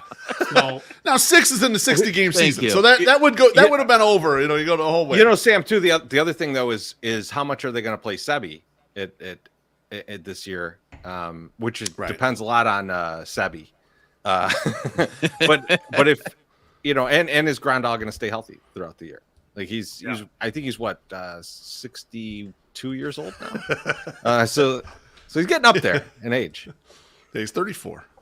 Michael Kopech innings pitched, very polarizing topic, and this was a very tough number to make. I went 110.5. Oh man, I'm so mad because I had a feeling you were going to do this one, Sammy, and like I put it in my head. I was like, if he pitches 22 games and he's going to average about 5 innings per game, 110. Whatever Sammy says, I'm going to go away from that. Now you really screwed me. It's going to be hard, but I'm going to go with the over. I think that we're going to see a good year from Michael Kopech. We had a surprisingly good year last year, so I think that he's going to come in and bulldog it. Now the only problem is his health. We don't know how he feels and how things are going. So that's the one thing that is kind of the thing that holds me back. But I'm still going to go with the positive and I'm just going to go with the over. Yeah, I'm going to go over too in this one. I just think at this point there's no innings limits. There's no holding anyone back. You know, I think Pedro will be aggressive with removing his starters from games, which will be different than what Tony used to do. Yeah. But regardless, I mean, Michael Kopech is a young athlete at the top of his powers here. You know, I think they're going to turn him loose. So I think I like the over of that number. Well, unfortunately, with a guy like that, you have to worry about the injuries because he does usually wind up on the shelf. Is it crazy, too, that this kid's already 26 years? How did he turn 26 It's amazing. already? Yeah. I mean, it took that year off. Good call, MSS. The year off, I think, throws you for a loop. Yeah. I was looking at his numbers, too. Like, he's only made, with the White Sox, he's made 33 starts. That's fucking incredible. Yep. And not in a good way. No, but he was incredible as a reliever, though. I mean, like he was fantastic when he was pitching out of relief. Now they can't do that because they have basically 4 starters right now. Yes. So I'm gonna go with you guys. I'm gonna go over. I'm gonna say he pitches 25 games, about 5 a game. I'm gonna say he's gonna be in like the 120s. So, because I don't think he's going to go that deep into games, Beef. It's not an innings limit thing. I think it's just the way he pitches. Like he's like Dylan Cease was, where it was like where Dylan Cease, you'd get a scenario where he's like, I'm just going to try and strike these guys out because I can't count on the defense. And I think Kopech's is still kind of that pitcher. The relief Treese, he's also kind of a if he's got his stuff, he's great. If he doesn't have his best stuff, he's kind of bad. Like he's going to be out of the game early. Like he's not a guy who can just pitch through it. You know, some of these guys like can lean on one pitch, 1.5 pitches in a game if they don't got everything. He's not one of those guys yet. He's got to have his shit. Otherwise, he's in trouble. He's one of those guys that when he doesn't have his stuff, he's like, let me see how hard I can throw. Just beat him upstairs with velocity. That doesn't go great. Yeah, like Kyle Loesch. All right, I only throw 93, but I'm going to try and throw 98. It's going to be straight as an arrow, and you're going to hit it out of the park. I feel like the pitch clock is going to help Kopech too. I feel like that him just like having to just keep going, inspiring. I think is going to be great for him. And not fucking with his rhythm. I think he can get in a rhythm, and I think he'd be good. I think the same thing with Giolito. I think both those guys are going to benefit from the pitch clock. Oh, you guys got to avoid those 25 and 30 pitch first innings. That's for sure. Yes, sir. All right, Pedro Grifol ejections. Over. Got to be an over. I made the number. I initially made it 3.5, and that felt low. So I'm going to go 5.5. Oh, adjusted line. Yeah, my Sox number. I know you studied for 3.5, but I'm giving you 5.5 now. I'm going to go. Man, I think that's better. I mean, I think that's totally better. But for some reason, I have 8. I have 8 ejections in my head, so I'm going to go with the over. Ejections. 8? Chirizi. Yeah, I think he's going to get ejected from the game 8 times. It's more than once a month. Yep, it's going to happen. I can see it. I'm going under on this. I mean, like, I feel like with replay and shit, coaches just get ejected less. And so at least it feels that way. Maybe I could be off on that, but it just feels like you don't see as many ejections. So I'm going to go with the under. Man, this is such a tough one because I agree with Treasy's point there, but also Pedro's got to be the anti-Tony, right? Yes. Tony was supposed to be asleep at the wheel, so he needs to be like fiery guy who does crazy shit, right? So I look up Ricky Renteria's ejection. We all loved Ricky when he was here for the ejection part of it, because he got thrown out of a fucking game. Okay, in 2017 he had 7, 2018 he had 6, 2019 he had 8. Okay, when they had a good team in 2020, fuck you, Chris, and the short season he only had 3. But still a good amount. I'm going to go over because I think Pedro's got to show something. I don't even think it's necessarily about arguing anything, Treasy. I think it's more about, like, I got to show that I'm a leader of this team. I got to show that I got these guys' backs. So I think he's going to go over that number, and we're going to love most of these. Like, it's going to be over nothing, and we're going to love it at the ballpark. Exactly. Within this season. Yeah. I'm going to turn to you and go, must call them a cocksucker. I hope so. All right. I'm still an under. Okay. All right. Last prop is not White Sox related. It's about Wally money. Yes. Over. I don't know. It's a good line. From opening day to the end of the regular season, Wally money will get over under 8.5 haircuts. Oh man, that's so tough, right there. That's a tough one. So will he admit it? That's the thing. Like we'll know. We'll know. You mean just his head hair? Yeah. We're not talking about his nutsack. We're talking about his hair. I'm just clarifying. All right. I don't want a trick line here. Okay, just tell me what the If we're talking downstairs, I'm hammering the over. I mean, that's a weekly thing, sometimes bi-weekly. I'm gonna take. It's hard because I know he's gonna get his hair cut for opening day, so that's gonna be before opening day. So then you got 2 weeks. That's got to count though, because it's the first time we see it. No, it doesn't count. Yeah, that counts. Does opening day count? How does this work? If he gets it cut on Before opening day, day, it counts. If he gets it cut before opening day, it doesn't. Yeah, he's not getting that one don't count. Morning. That one That's don't not going to count. Yeah. Okay, right. so that first one's not going to count. So you're already got 2 weeks into the season, and then he's got to go here. And the guy's been getting kind of sloppy. He hasn't been getting his haircut like every 2 weeks. I'm just saying he's not getting his haircut every 2 weeks. He's been letting it go a little longer. Plus, we know what happened in 2020. His hair was just like ungodly long, right? Like it was as long as ours. That was sweet. He should have kept that. It was good. It was very good. But people started yelling at him because he didn't have the fucking gel. He wasn't buying the gel. They was going out of business. It was bad stuff. So 8.5. It's a great line. It's a great line. I'm gonna hit the over. Because who knows? Maybe people start coming more to games or something, and he wants to look better for people. So I'm gonna go with the over. It comes down to 1.46 haircuts a month, basically. Let's go. Okay, let me ask this question, Sam. Does it end with the end of the regular season, or yes? Okay, a regular season cutoff. Okay, got it. All right, that's perfect. Okay, sorry, I wasn't paying attention. I'm under on this. I just feel like because I agree with MSS, he's going to come in so fresh and so clean for the first game. Yeah. Like that first haircut isn't until I bet his first haircut that we get credit for is right before the Cincy trip. That's his first haircut. Wow. And so we're already deep into the season. We're already at almost May. So I'm under. Okay. Man, that's tough. I mean, you guys are split on this. I'm trying to think if there's any special reason to get extra clean towards the end of the season. Are there any you got birthdays or anything? I'm just trying to mental model of him. I know he's gone off to weddings and different things.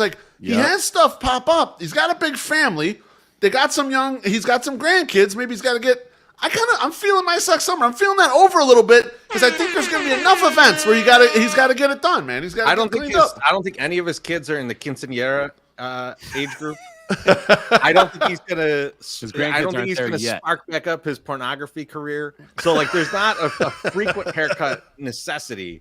And now that he's deep into being a relationship, I think it's.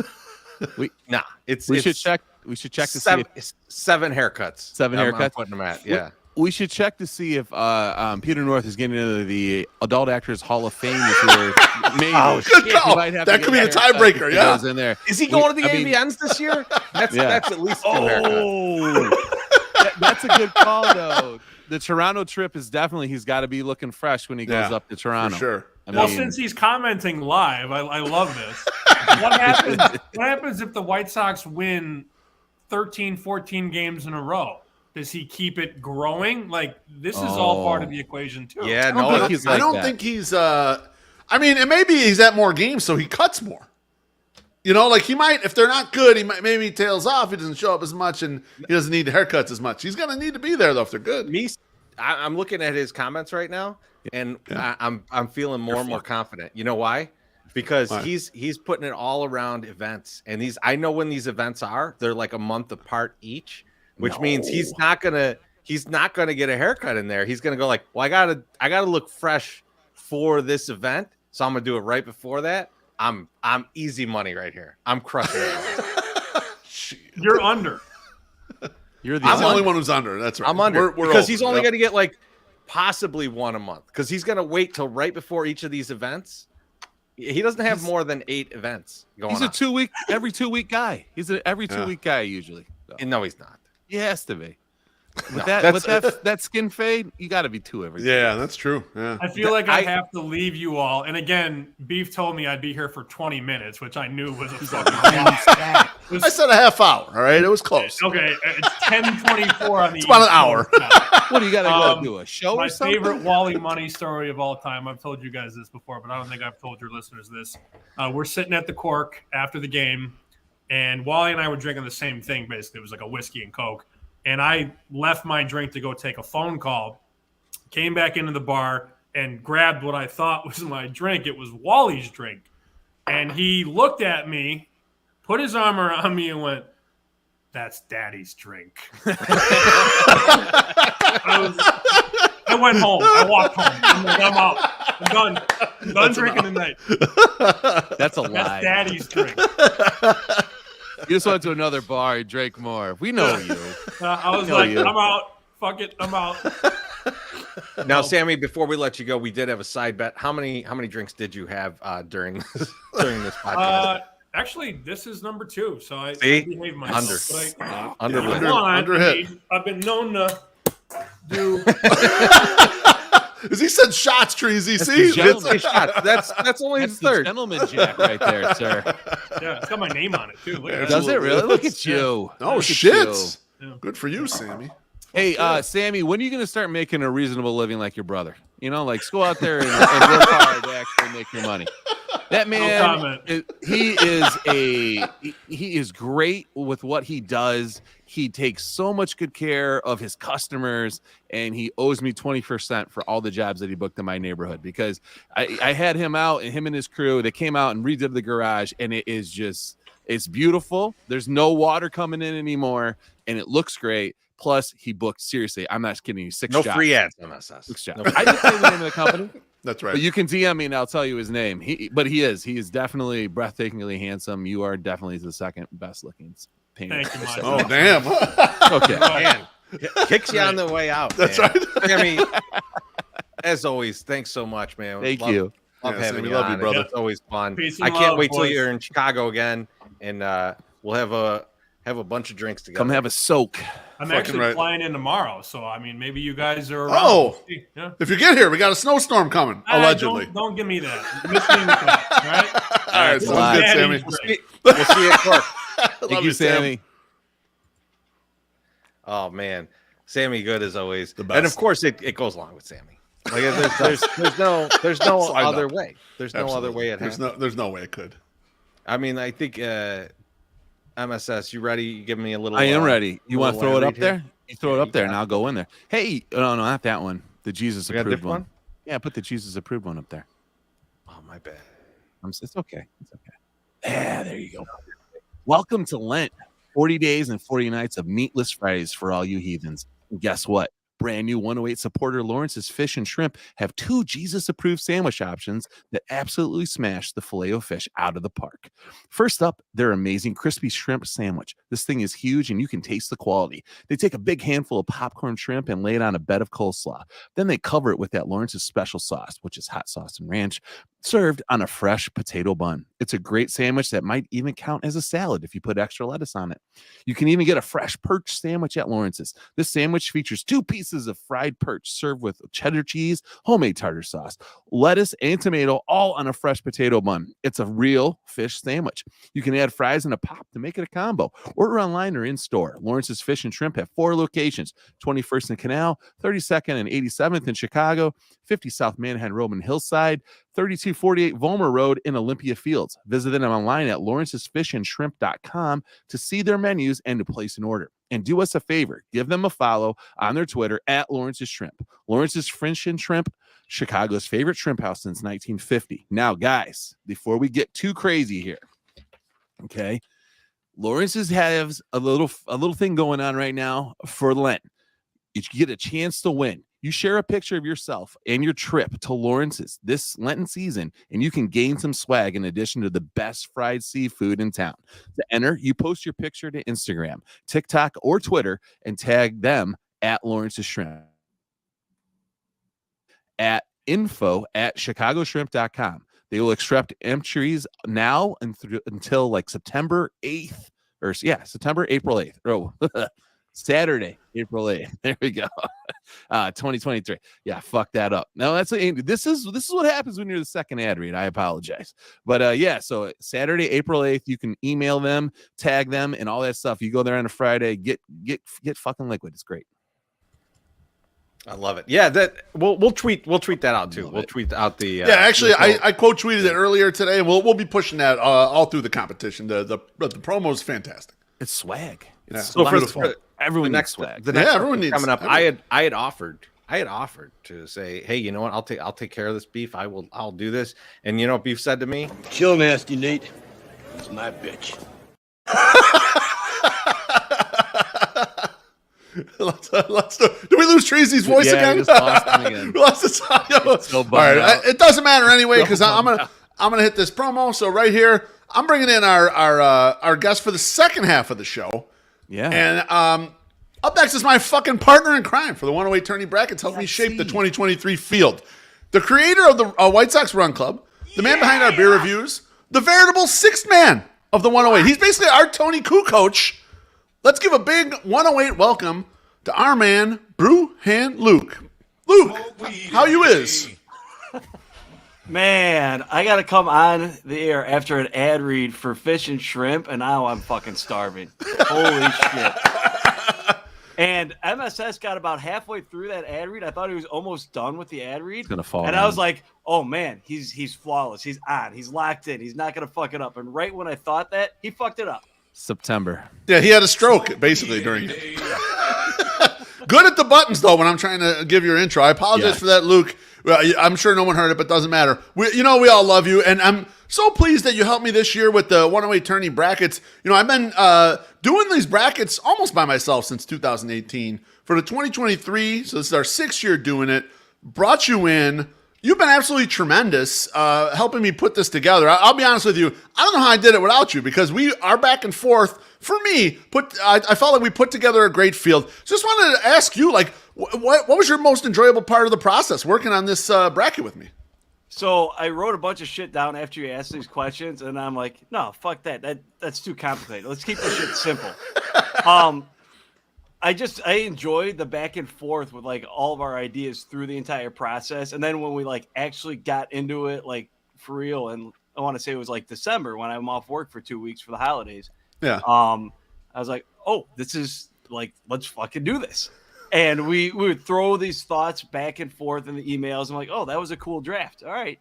And you're like, yeah, we'll look this over and we'll get back to it in a couple of weeks. And I was like, okay, that's great. But the whole process, not just who's in and who's out, and what about this person? What about this person? Or, let's take a look at the under 500 region. Let's take a look at the under 1,000 region, which was fucking awesome. I loved all of that shit. But when we were starting to get down the stretch there, it's like, let's look at the matchups. That was that's where I really fucking loved. I'm like, let's get some good ass matchups in round one, and then let's look towards potential future matchups. That's what I really fucking loved when we started really digging into everything. Yeah, and you did a great job of kind of looking at the regions and looking, okay, what happens if these people win? What's it going to look like 2-3 wins down the road? How are we going to be matching up with the groups? And that's something that Treasy would usually help me with, but you were really like keyed in on that thing. You were really like, okay, well, this is how this could line up. We could have something here. So it's not, I was telling someone today, I'm like, when you see the brackets come out, you're going to be like, they don't have a lot of drama until you get a few wins in. Then they start having more drama. It's like, like they kind of trick you a little bit into thinking, oh, it's a nice calm tournament. No, it's not. And then it gets to the end and there's a lot of chaos. So what about when we were going through it? What did you think was like kind of the hardest thing of us putting these things together? So my first immediate thought with the hardest thing is anytime that you would tell me, yeah, so-and-so opted out. They're done for this year. I'm like, motherfucker.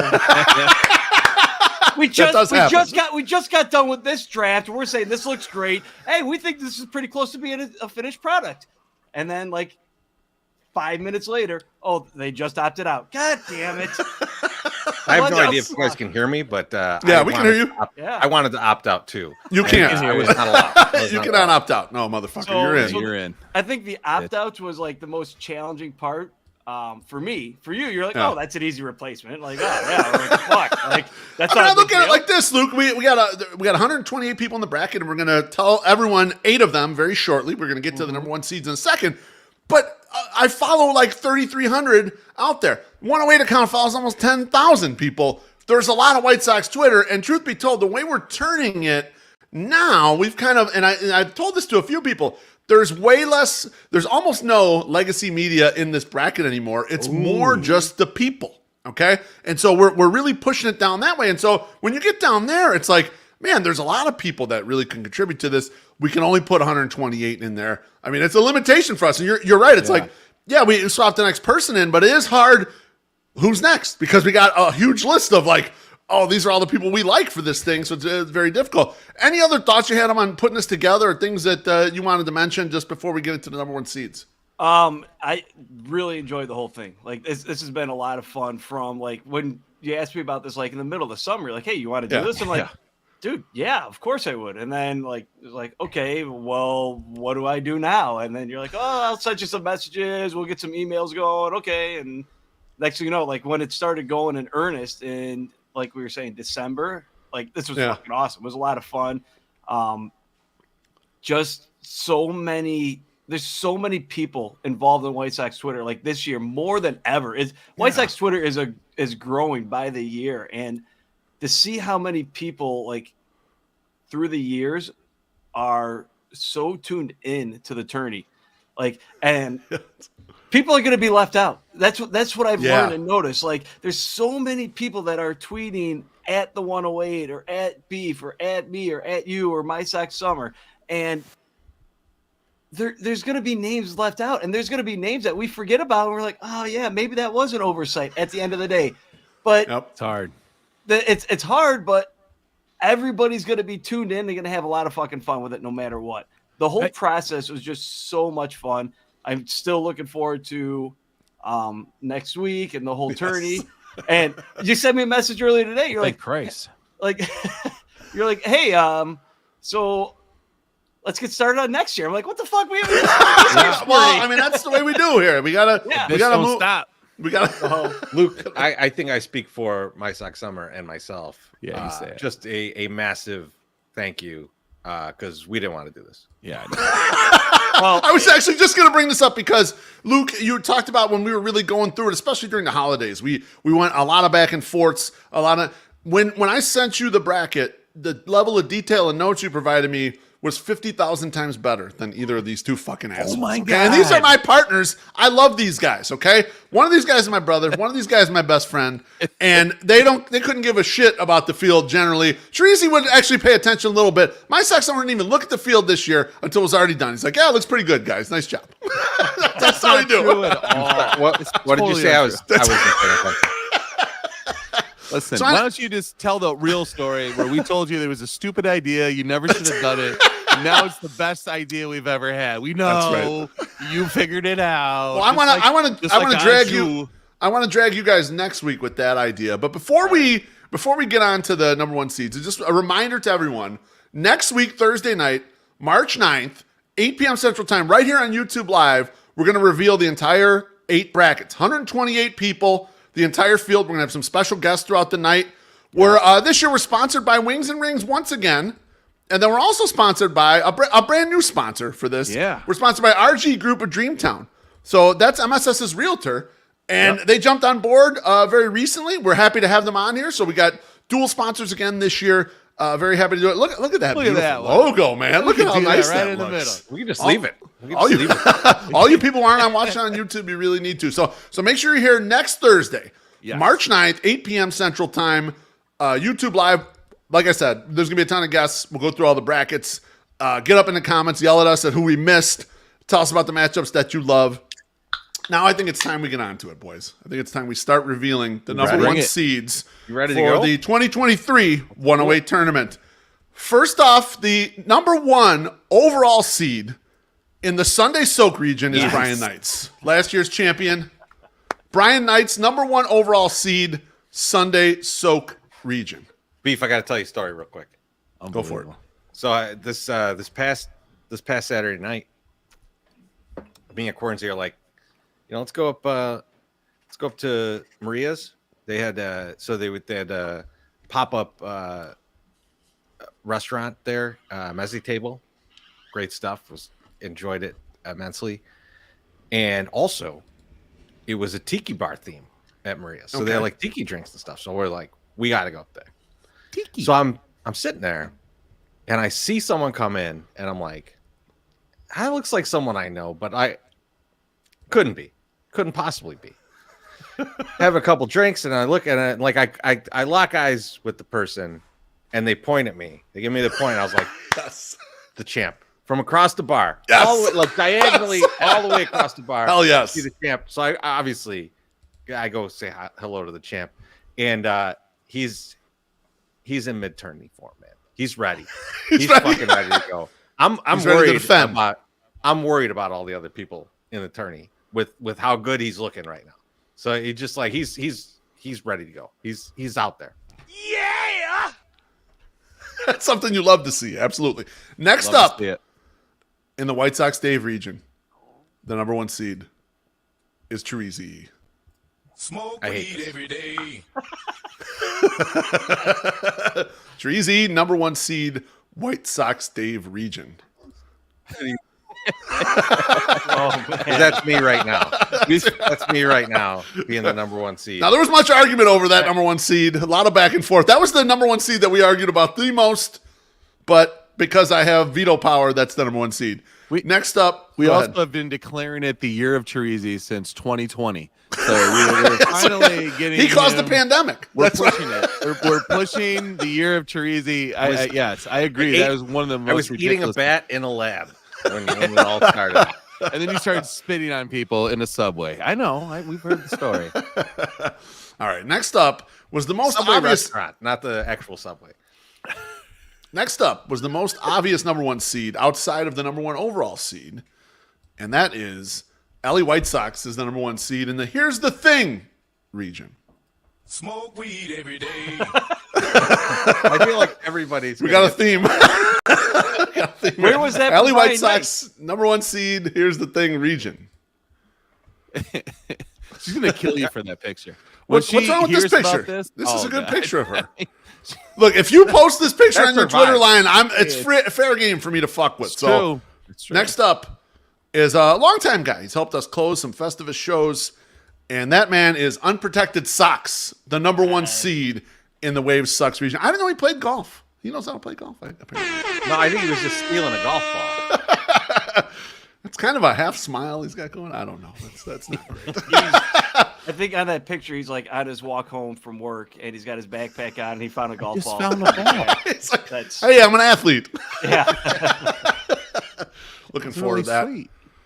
The next number 1 seed in the Whiskey Gotcha region. Yes. Longtime guy. Incredible picture. Billy Wires. Billy Wires, number 1 seed, the Whiskey Gotcha region. Very good news for us, Luke. So he will not give us death threats for not putting him in the tournament like last year. It might have happened. Can we talk about that for a second?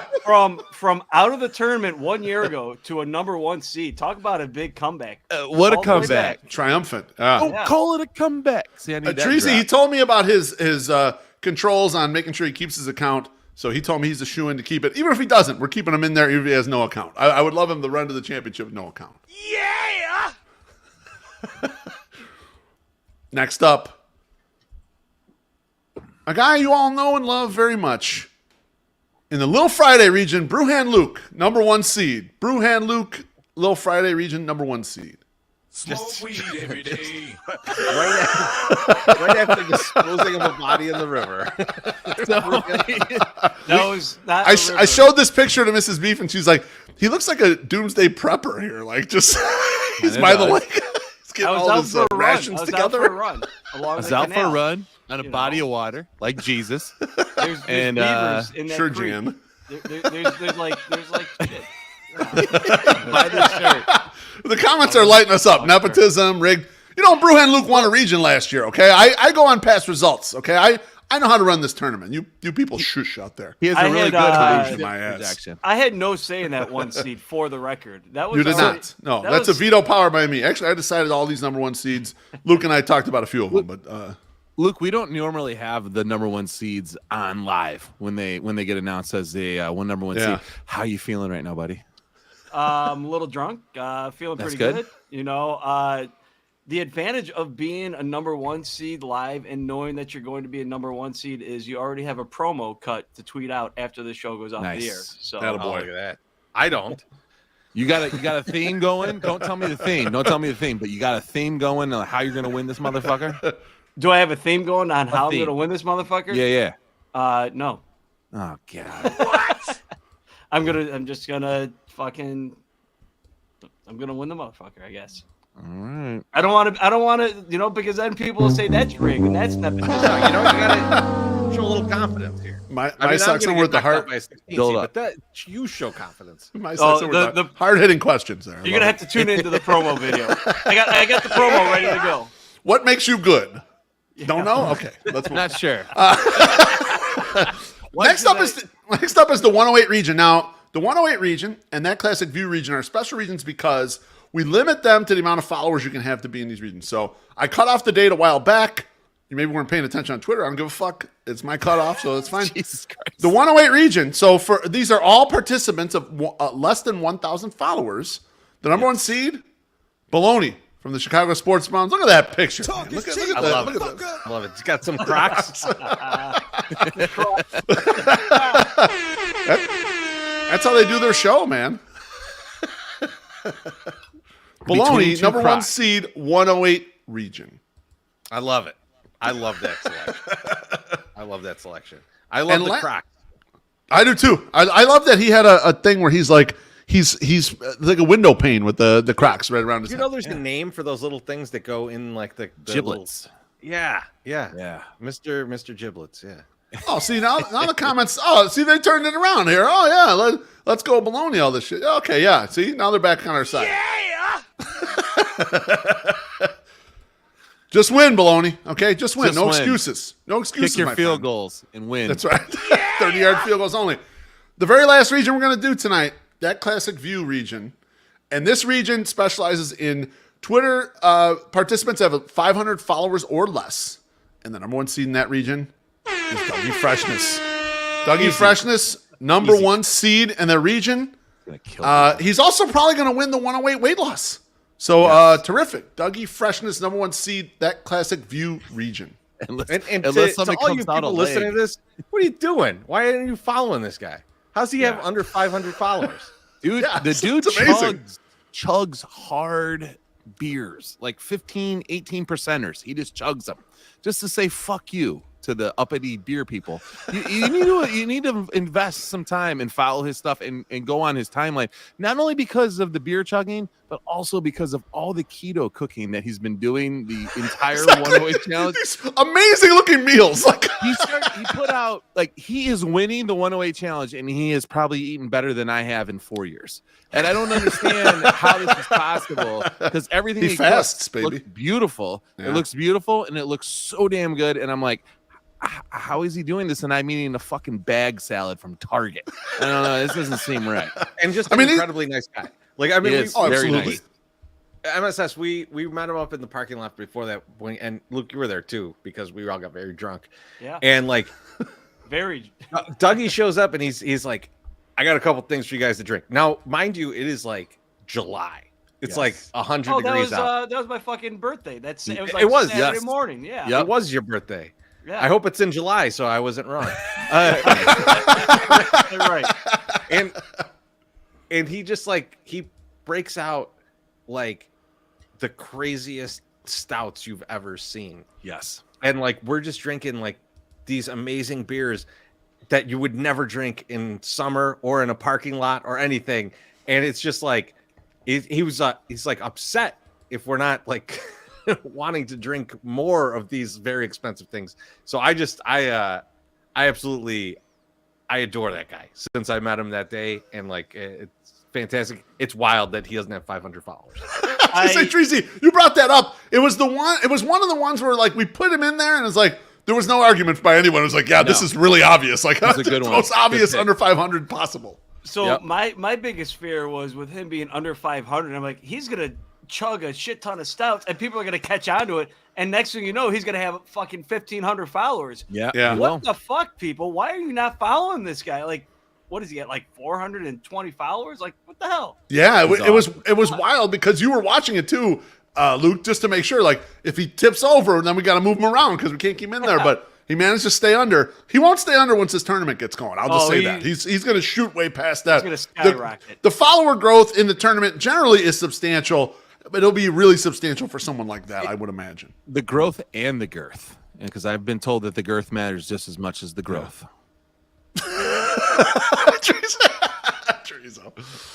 That's all we got for now.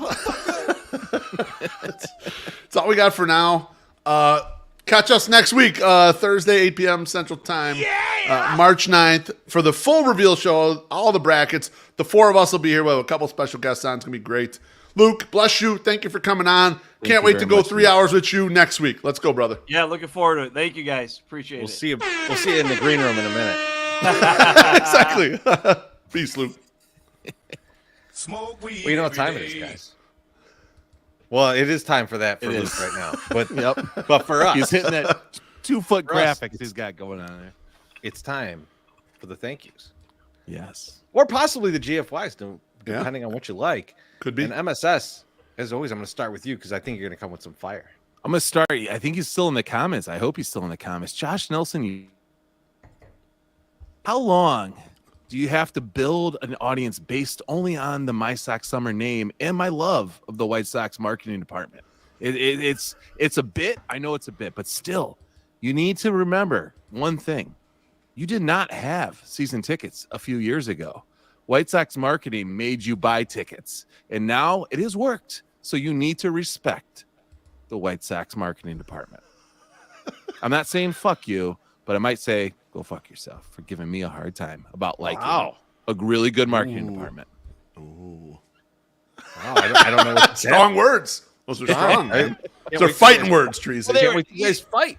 They're given, like, on their most recent podcast that we put out there for the masses, so they could get a couple clicks. They put out there. They come across and they're like, hey, we're gonna create a fan thing, and they're like, oh, we need a guy to go in there, and they're like, oh, well, My Sox Summer, he's pretty much milquetoast. Let's put him in there. Like he won't ruffle feathers. That's who the Sox will pick. And it was like, all right, fine. Senor, thank you. Cheers, Senor. He says, before you shut it down, cheers, friends. Bless you. Cheers, buddy. Thanks for showing up. Yeah, I'm a simp. I love that he calls me a simp. I don't even know what it is. I had to look it up, but I thought it was simpleton. But it, well, you're that. But, that's what it is. That's all you know. How dare you? That's not very nice. Who are you thanking? This week, I'm going to thank Tom Fornelli, who was my white whale of a ghost who I got on the au jus.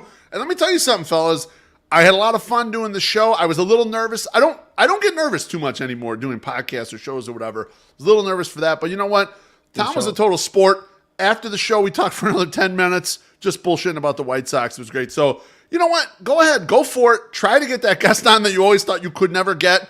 In the last 3 months, we've had Jeff Passan and we've had Tom Fornelli. And so I'm just thankful that Tom was willing to come on. We had a great time, and I plan to have him on at some point during the season. So thanks, Tom. Appreciate you, brother. Yeah, and great job again, Beef. Yeah, you did a good job. You hardly look like you're bothered. Dougie, thank you much. Chorizo, what you doing today? You know what? I want to do a pretty wide range thank you. We're getting into spring training now. We're getting into 108 tourney season, and this is when the podcast usually picks up, and we do better numbers and all this stuff. I want to thank everybody who's been through the entire off season, just coming here every Thursday night, hanging out with us, drinking with us, having a good time. This is why it feels like a community, because every Thursday night we know where we're going to be. We all have a great time together. And we decided this year, we're like, let's just do every week in the off season. We know it's going to be a little bit of a pain in the ass, and there's not going to be a lot of talk about sometimes. We're going to figure it out. And I appreciate that everybody kind of stuck with it, and people held. I loved it. I loved it. And you know what? I really appreciate it. So thank you to all you. I was going to have another GFY for Bovada, but they finally graded your bets. Yeah, exactly. Finally, we're going to get 3 weeks in a row out of you. What's funny is they graded them. They graded them, but they just went no action. They were like, bullshit. We have no idea. We don't know what happened. We don't know why we took this bet. We had no way of verifying. So fucking stupid. Did you get your money back? Well, yeah, it just refunds the money, but it's kind of dumb in terms of the actual bets. That right. we did. So, right. It's ridiculous. That's just how it goes sometime. Cheers, Yump. Thanks for one last drink here. Yeah, thank you, Yump. Appreciate you. And we will see you guys next week for the 108 tourney reveal. Thanks, everybody.